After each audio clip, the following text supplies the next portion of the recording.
This is one of those routine breaks today where normally I'd stay snuggled up inside, maybe watch a movie, but instead I geared up. It's fucking beautiful out.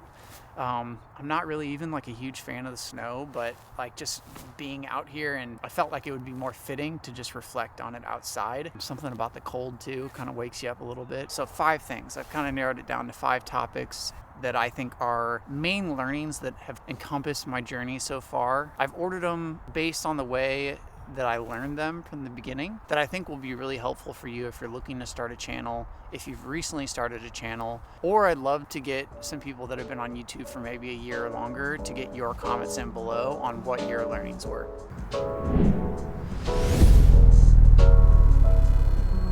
So this is Flonaut. I'm Brad. If you're a new subscriber, we talk about things like minimalism, visual arts, cars, and tattoos. I will continue to narrow and filter down those topics as well. I am a new channel, so if you're new, thanks for stumbling across this video. If you're a returning subscriber, thank you so much for your support so far. It's been really awesome chatting with you guys in the comments and hearing some of your stories and stuff. So, 5 topics. Number 1. Write your passions down and then narrow it down from there. Make a list of the things that bring you value. What are you good at, or what can you learn to be good at? So maybe you don't have a passion yet. Some people don't figure it out. So I think if you found your passion already, that's already a huge step in the right direction, and you'll continue to kind of narrow it down from there. Kind of along the same lines of that, what makes you you? So yes, you might research on YouTube, and there's a lot of people that talk about the topic that you want to talk about. But what's your unique perspective? What do you bring to the table? I posted a video about the minimalist desk. There's a lot of desk videos out there and like people that go in depth, but I was more so bringing my perspective in, not really on the details of what each item did, but kind of how they brought value to me. So put your own unique spin on things. 2, don't get caught up in the gear. You're looking for good, not great. This is a huge one. I went on a huge rabbit hole. Not off. I wake up in strange places. I have no idea how Even with the gear that I'm currently using, and I'm gonna make a video about that. I was researching YouTubers and like what the best gear was. Start with simple gear.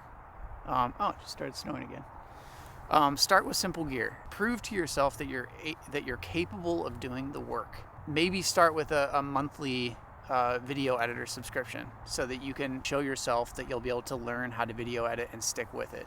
Don't spend a whole bunch of money in the beginning only to just quit after a month. It's going to be a waste of your time. Keep your workflow simple. So I use Final Cut Pro. I have a camera with a shotgun mic. That's really it. I don't have an extensive bag of a whole bunch of gear. I keep it simple because 1, it keeps me from spending more money on gear, but it keeps my workflow very simple. You record, you take your footage, you edit, you can slowly learn things along the way. Don't overcomplicate it, especially in the beginning. And the other big one is audio over video.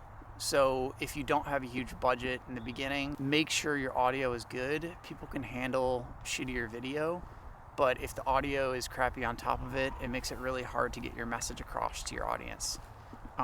Use your iPhone.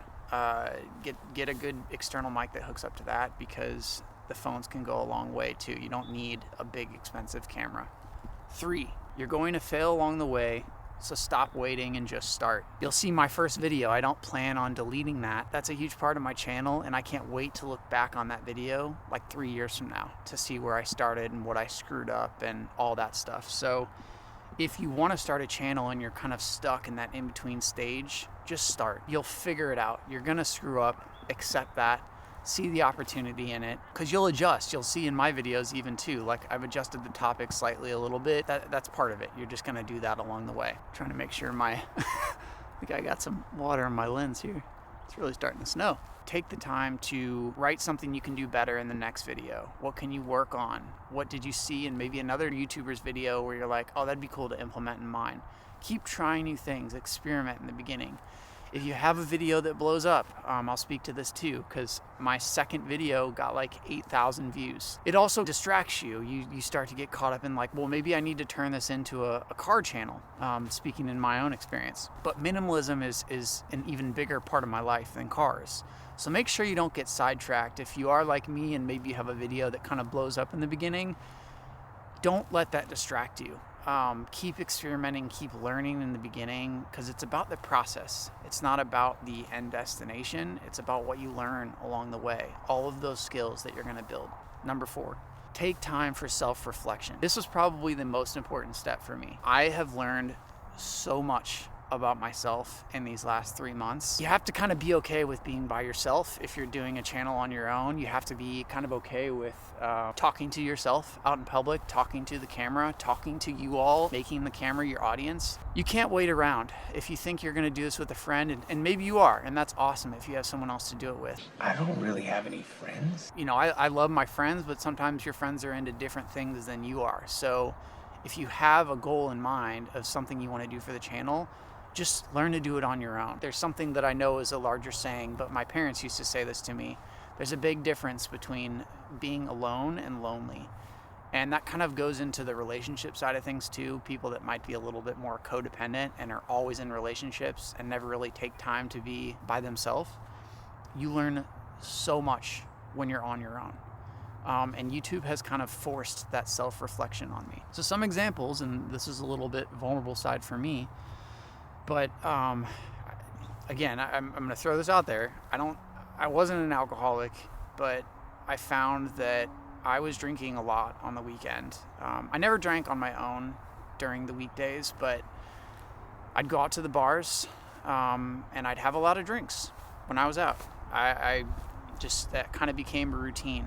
And it wasn't until I started YouTube where I basically stopped drinking altogether. I might have a drink now and then for like a special occasion, or, you know, if I'm out with friends every now and then. But cutting that out of my life has really helped me find out more about who I am. And I didn't really like that side of myself when I was drinking. And I kind of attribute that to being a creative person. And I think it was just boredom. I think I never really had a creative outlet.